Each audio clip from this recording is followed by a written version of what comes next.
Hi, and thanks for listening to Gossip with Celebrity, brought to you by Celebrity.com. This week is a special episode dedicated to gossip mysteries. Our user feedback is about our episode last week, and we end with our weekly feature, The Comments of the Week. The stories we talk about can be found at Celebrity.com/podcast under episode 45.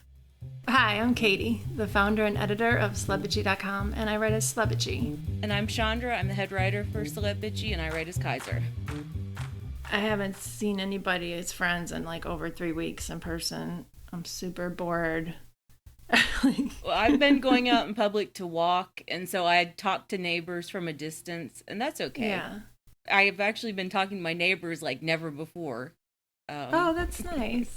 I just moved, so I talked to the neighbors for the first time yesterday, but only to tell them like across the lawn that there was a half-dead deer in my driveway. And it's on a slope, so nobody could see it.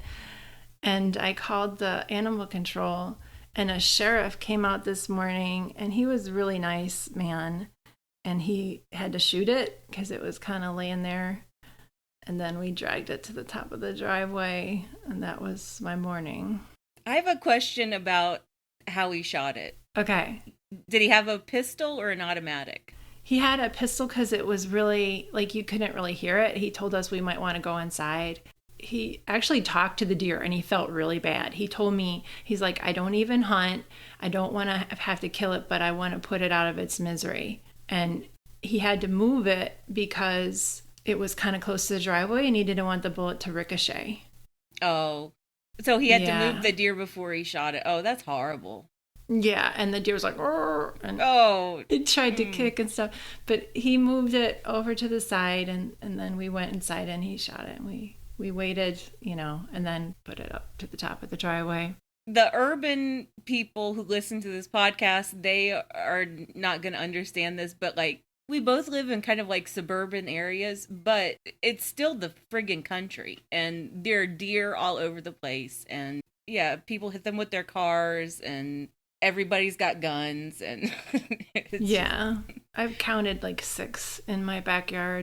I always have tons of deer as well. Yeah, either somebody hit it and it kind of crawled back there, or there's this kind of rabies where they get lethargic because the neighbor said they had a lethargic skunk in the back. I don't even know how to think about it. No, it was definitely injured. I bet it was hit by a car or clipped by a car. Anyway. And how's your mom? She's better. When I call her, she's coughing less. She's still coughing a little bit, but I hope she's over the worst of it, and I'm better. So that's good. My mom is doing okay in her place too. She's just really lonely. Aww. So I talk to her a lot. That's basically it. And they don't allow visitors anymore. So. Oh, I'm sorry. At least they're being careful with people. The big gossip news this week was just that Prince Charles tested positive for coronavirus. And the big scandal, from what I see, is that he traveled and that he was meeting a ton of people just a week ago. It was just ridiculous. And Scotland is really mad at him now that he came to Scotland with the virus. Yeah. But we really don't know. He says he's fine, but he's an older man. He's over 70. He just seems like he's in a really dangerous group, but we don't know that much. And, of course, he'll have the best health care possible. So yeah, hopefully he'll recover and he'll be okay. A lot of other people have said they've tested positive, the people who can get tests, which is not very many. Here in America, it's the rich and famous and all of the Congress people. They have easy access to tests, which is how we found out this week that Rand Paul, who's an absolute asshole, Senator Rand Paul, he tested positive for the virus. After he was tested, there's a day where he didn't know what the test was going to be, and he was hanging out in the Senate gym. He was going to lunch with other senators. He went swimming. Yeah, he went swimming. And so he tested positive, and so all of these people had to go into quarantine because he had exposed them. But when I was writing that up, everyone learned that he lost a lung from the 2017 attack. And everyone started bringing up this 2017 incident where his neighbor jumped him in his lawn. His neighbor tackled him from behind. That was the inspiration for this podcast, because we never found out what happened and why the neighbor did that. Oh, we didn't know he lost a lung back then? Did we hear that? No, we didn't know that he lost his lung in the attack because of the force of the attack. I remembered that Rand Paul had to be hospitalized for several days. Okay, his neighbor tackled him from behind, and he hit the ground with such force that he broke several ribs. He had to be hospitalized. And apparently one of the ribs punctured his lung. And so he had to have a lung removed. Isn't that insane? And we still don't know why that even happened. I mean, douchebags are going to douchebag. He probably just annoyed the guy over the years. We don't know if he even did anything. Yeah. I'm not saying he deserved to be beat up or anything like that. Maybe his neighbor is the one in the wrong. And maybe he started it. We don't know. The neighbor's name was Renee Bouchard. All the neighbors were like, maybe it was about lawn care. And then some other neighbors were like, no, Rand Paul's lawn is just fine. And Bouchard never said why he did it. Oh, wow. Anyway. I saw a tweet from this guy I follow on Twitter. He was like the whistleblower in the data case against Facebook. And he wrote, Atlas coughed.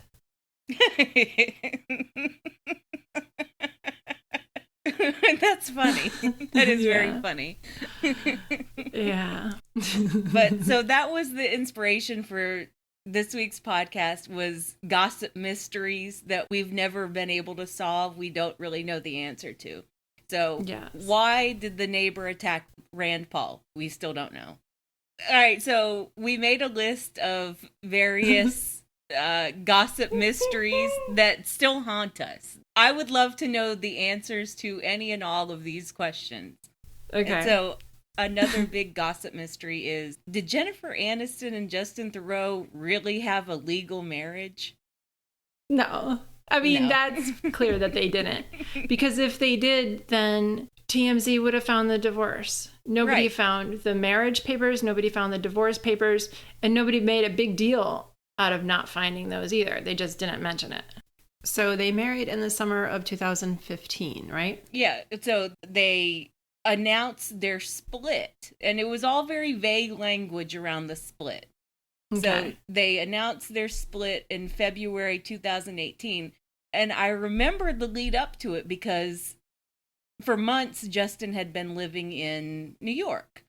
And they'd been living separately for months. And he didn't even come to see her on her birthday.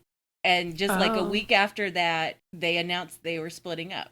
And he was hanging out with all these women after. Yes, he was. Yeah. He was photographed with women for months, various and sundry women. So yeah, sundry.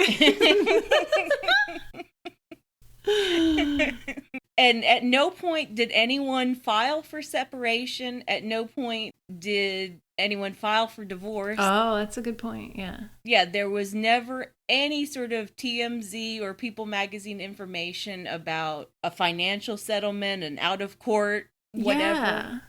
They're rich as fuck. That would be news. Right. Or she is. And then several months afterwards, like, I kept on saying, I was like, isn't it weird that we aren't hearing any of that? Yeah.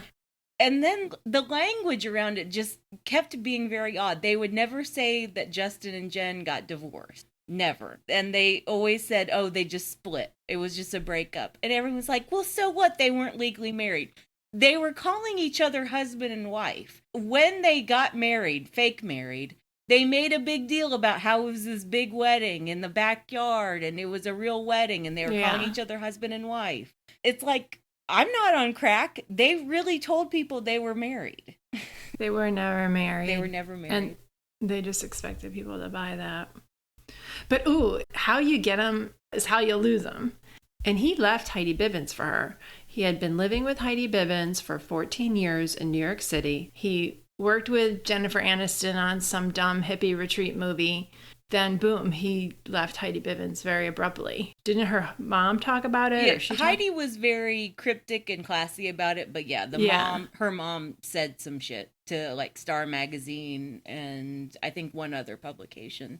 There were definitely some bad feelings, bad vibes around that whole 3-month period of Justin went off to be with Jennifer in California and then he left Heidi, and it was all around the same time. He probably did something similar to Aniston. I bet he met somebody else and then he just kind of pulled away or whatever. That's my theory, which is not based on anything except what we know about his past one.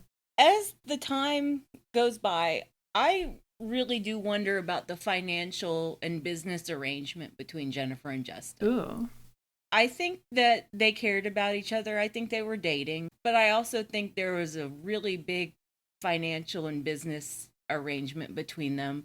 You know, he switched to CAA. Oh. All of a sudden, he started getting all of this hype as, he's this brilliant actor. They started getting him, big parts in movies. Oh. He was in The Girl on the Train, and he got that HBO show. The Leftovers. Yeah. He was like the star of that. Right. And that was all part of the package deal of, he's Mr. Jennifer Aniston now. In what universe would he walk away from Jennifer Aniston without a big financial settlement? But if they weren't married, it wouldn't have to be that much. Because she doesn't have to give him half of everything she made while they were together. So she probably gave him a couple million and that's it. She still has to give him money for the non-disclosure agreement, though. You're so shady. That's what I'm saying. You're so shady. Yeah. That's a good point. She probably did give him some money. You made this list, and these are really good. And the next one you had is Charlize Theron and Sean Penn. So you're taking a drink. I'm like, what? Yeah, sorry. It's okay. Yeah, so this is a gossip mystery that we've talked about in several other podcasts, and I always talk about it on Celebrity as well. The weirdness around how quickly Sean and Charlize split up. So we first heard about them in early 2014, and they had been together for a few months at that point. Yeah. They attended the 2015 Cannes Film Festival together, which would have been May 2015. Mm-hmm. Seriously, just a few weeks after that, they were completely over and he was moving his shit out of her house. And she was like, I don't know him. It was just so abrupt, and no one has ever talked about exactly what happened between them. We know that she ghosted him. There were all these stories about how she ghosted him. Yeah. And he seemed like really broken up about it for like a year afterwards, that like, oh, she didn't love him or whatever. Yeah, we just don't know exactly what fucking happened. So and there it's were all Sean these... Penn. Sorry, go ahead. Yeah, he's Sean Penn, so he's a dick. But what happened? So he was abusive to Madonna. We know that about him. Although he sued someone for saying that. Okay, I don't think we're in trouble, but... Yeah, I'm just saying that, like, he did sue someone, and that, like, that person had to apologize. Anyway, but yeah. I don't care. I don't think we're a target from Sean Penn. Yeah, but, and plus, I remember those stories. Those stories are around for years, that he tied Madonna to a chair, and he, like, assaulted her and stuff. Didn't Madonna say that, or was that just a rumor? I remember her saying that. Let me Google it real quick so we get it right. No, because I remember when he sued that person for saying it, I tried to find the original and I couldn't find it. It's been scrubbed from the internet, I'm pretty sure. Oh, and she said, Sean has never struck me. That's what I just found on Daily Beast. Yeah, that's what she says now that they're back being friends and stuff. She's always had a thing for him, though. Yeah. I don't know what to say about her, or them. So a year after they split, they had to go back to Cannes to promote that stupid movie that they made together that absolutely no one saw. So they go to Cannes together. They look like they can't even look at each other and stand each other. And Charlize had to promote this stupid movie that he directed. And she gave this big interview to Wall Street Journal magazine. And when she was asked specifically about ghosting Penn the year before, she said, there's this need to sensationalize things. When you leave a relationship, there has to be some fucking crazy story or some crazy drama. And the fucking ghosting thing, like literally, I still don't even know what that is. Bullshit. Yeah, maybe they had one fight and she was like, okay, it's over. And then he kept trying to contact her and she didn't get back to him. Yeah, but it was a 2-year relationship. They were talking about adopting kids together. But she denied that in that Wall Street Journal article. I only know because you pasted that part on our document. Yeah. She denied that later, too, that they were going to adopt a kid together. But yeah, who knows? So that's why it's a mystery, because we can't figure it out. It's a gossip mystery. What exactly happened between their appearance at the Cannes Film Festival and their breakup? What happened in between there? All right. The other one we had, which has been done to death, and we don't have to talk about it very long because everybody knows the story, is what happened on the plane between Brad Pitt and Angelina Jolie in 2016. And Maddox. And the reason we know it's Maddox is because Brad Pitt and his people, they were playing a little fast and loose with People magazine, and People magazine kept on having to edit their story told from quote unquote Brad's perspective. Yeah. And there was something about Brad absolutely did not hit Maddox in the face. Something like that. But it says, I have it in front of me if you want me to read it. Yeah, go ahead. He is emphatic that it did not reach the level of physical abuse, that no one was physically harmed. He did not hit his child in the face in any way. He did not do that. He is emphatic about that. This is repetitive. He put his hands on him, yes, because the confrontation was nose to nose and was spiraling out of control. Because Maddox, got caught in the middle. Yeah. There was something going on between Brad and Angelina. Sorry to interrupt you. No, that was the going theory, was that Brad was screaming at Angelina. He was getting in Angelina's face, and that Maddox, the oldest child, got in between them. And then it escalated. That's the best theory that we have. We still don't know. And it seems legit. Yeah, because people reported it that way, and that's Brad's side. And it was probably much different from the other side. And for what it's worth, Angelina has never confirmed anything. She's given interviews since then. She's given tell-all, whatever, Vanity Fair interviews. And she refused to go into the details of what exactly happened. And she doesn't take little digs at him either, like he does with her in the press. Well, she's still pissed at him. You can tell she's still really fucking mad at him. But she's not being all petty. No, he's the petty one. Yeah. So the next one that you had was Natalie Wood, and you had me read this new article in Vanity Fair that was new to me, and it was incredible. There's so much evidence that Robert Wagner killed Natalie Wood. Right. So this is more of like, please just read this Vanity Fair article because it's really interesting. So Natalie Wood's like semi-official biographer, her name is Suzanne Finstad. Mm-hmm. She wrote a book about Natalie Wood more than a decade ago. Basically, at the time, there was a going theory. Of course, there's always been a theory that Robert Wagner killed Natalie. Yeah. What Finstad did was she went back through all of the evidence. She talked to new people. She talked to old people who might remember something else. And she basically built a case that Robert Wagner definitely and absolutely killed Natalie Wood. There's at least 3 witnesses she has now that she wrote about and that are in this excerpt that Vanity Fair published. One is hearsay, and that's someone who overheard Christopher Walken, who was on the boat with them at the time, saying he heard the fight between Robert Wagner and Natalie, and that he told a friend that Natalie drowned after Wagner pushed her. And there's 2 other new witnesses. One is someone who took photographs of her body at the coroner's office and said she had head wounds. And bruises, like bruises all over her body. That was another guy. The other guy was an intern at the coroner's, and he said there were bruises that were consistent with her struggling and being pushed, not trying to get back on a boat. Yeah, it just sounds all very suspicious. Right. What Finstad said was that Wagner had been abusing her physically and emotionally for years. and that they had a very volatile relationship. I didn't know that. That's not part of like the myth of Natalie Wood. I believe Finstad. She seems to have great sourcing. I want to read this book or the reissue. And everybody went on the record. Yeah. Except for the person who overheard Walken, everybody went on the record. And LA County still has this as an open case. They reopened the case several years ago when they started developing new leads and new evidence. 2011, they reopened it. But, I mean, Wagner is 90 now. It's unlikely anything's going to happen, but people remember. Yeah, people remember. I'm still interested in this case. Yeah. I would like LA County to be able to close this case at some point. Even if Wagner spends his last days in jail. It won't come to that. Yeah.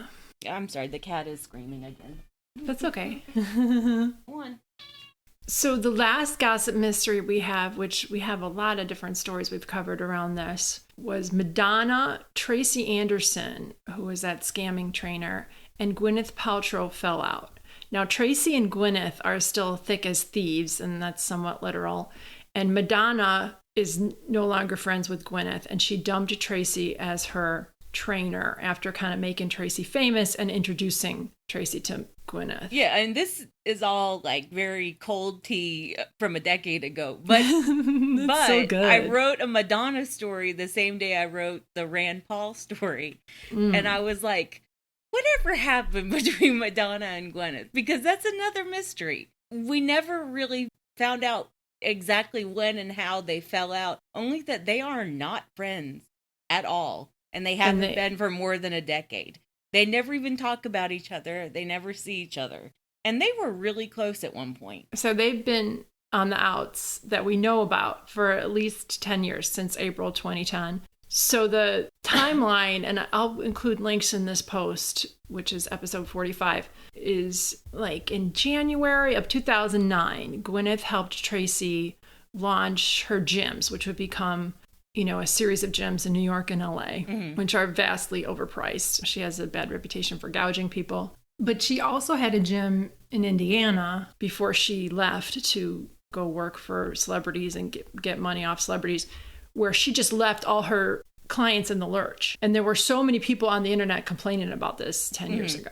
And she would collect like prepaid stuff from them, and she never paid it back. Madonna started this charity, Raising Malawi, because she wanted to adopt children from Malawi. Her first was David Banda, and then she adopted Mercy. And the laws around foreigners adopting were murky. So she threw money at it. She started a charity, but the charity was just teaching kids Kabbalah. It was like this huge money laundering scheme, actually. The Raising Malawi thing, it was full of fraud. Madonna, if she was putting her own money into it, which I think she was, she lost millions of dollars. But they also raised millions of dollars in celebrity fundraisers and didn't account for where it went. March 2009, we heard that there was millions of dollars missing from some fundraiser. Then the kicker was that Tracy Anderson was okay.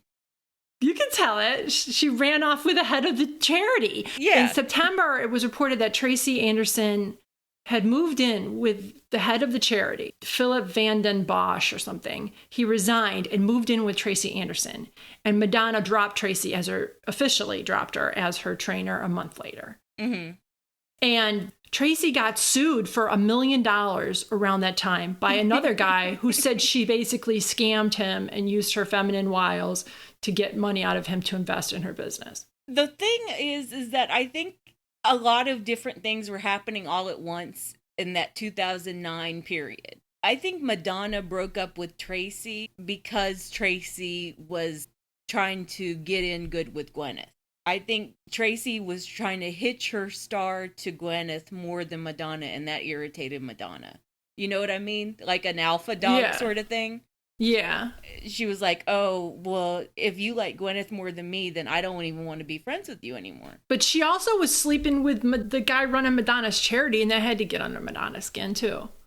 Yeah, but the way that Madonna was half-assing the whole Raising Malawi thing, I don't know if Madonna was even that concerned about that aspect of it. Knowing Madonna as I do, obviously, I think it irritated her more that Tracy chose Gwyneth over her. Yeah, that could be true.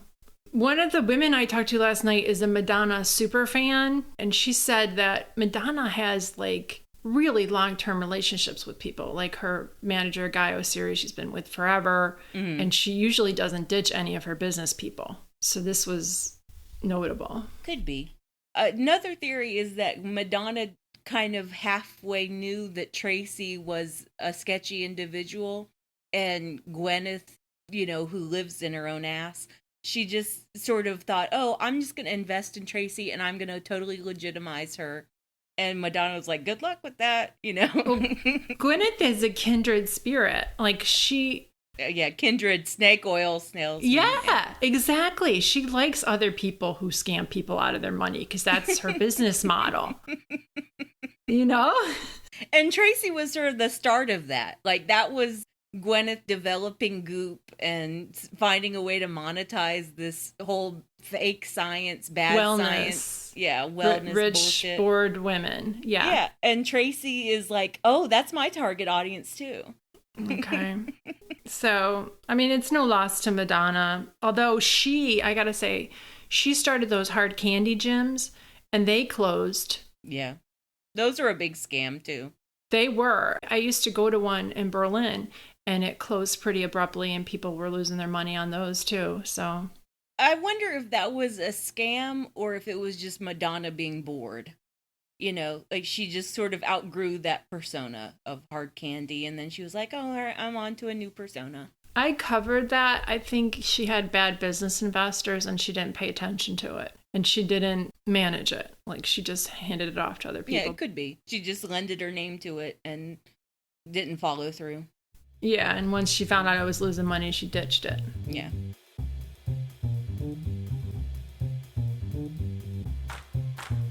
All right, let's move on to the user feedback. Anita said in a text message, I just finished your latest podcast and you both are hilarious. I enjoyed it so much, especially your downtown section. What you both said about Leo, he dates some younger so they don't know a difference, found me laughing, nodding, and thinking about guys I dated in my early 20s. They had no clue. Mm-hmm. So glad you started the podcast. Thank you, Anita. And I've been talking to people over Zoom who I know on Twitter, and I wanted to thank them. There's Shannon, Kristen, April, Brittany, Alnaze, and Claire are the people I've talked to since our last podcast. And everybody has been really nice, and it's been a good distraction, so I wanted to thank you. And it's also crazy to talk to people who know a ton about celebrity gossip. Like, you never meet that many people at once who you can just talk to. And we got so many nice messages last week. It really was very touching, and we appreciate it a lot. So thank you. Thanks, guys. It's been a difficult month. It really has. It has. Okay, let's move on to the comments of the week. So I just chose a comment of the week because I wanted to talk about Daniel Day Kim. He got coronavirus. I'm very sorry for him. But that was the highlight of my week, is covering him. And his announcement of getting coronavirus and then his follow-up announcement saying, that he was better and his treatment protocol was just a joy to cover because I got to watch him for like 20 minutes just talking. The only thing I've ever really seen him in is Lost, and I loved him on Lost. He was so beautiful. I watched him in Lost. I didn't watch all the seasons of Lost like you did, but I saw him in Lost. He was also in Hawaii Five-0, and I've seen him, I think, on some other TV stuff. He is like a statesman.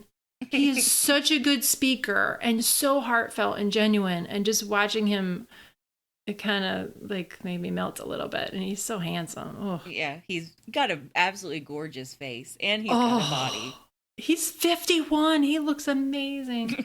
So I cannot believe that he's 51. Yes, I thought he was like 46, 47 maybe, and still looked amazing. He's 51.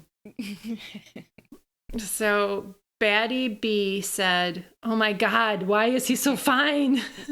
Get well soon." And then women were talking about dreaming about him and stuff. It was pretty good. All right, and my comment of the week was from one of Prince William's sad little stories about how he's a statesman now because he did some stuff about coronavirus. He went to see... they went to see first responders, and they stood too close to them, and it was just for a photo op. Like after people told us to stay home. It was ridiculous.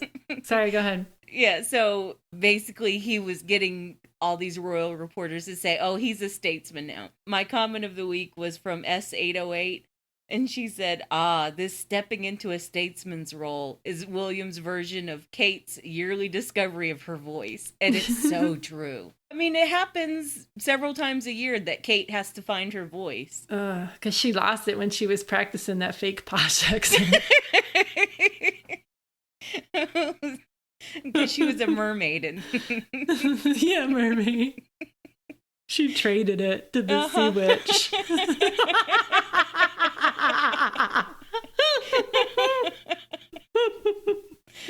Thanks for listening, bitches. You gotta say thanks, bitches. Oh, I didn't even hear you say that. I said thanks for listening, bitches. Thanks, bitches. Okay. Thank you for listening to the Celebrity Podcast. If you like us, tell a friend. And if you rate, review, and subscribe wherever you listen, it helps us out and we appreciate it a lot. Our phone number is 434-218-3219, where you can text us or leave a voicemail. Our music is from AA Alto, Maiden, and via Premium Beat and Sound of Picture. Thanks again. Okay. That went fast.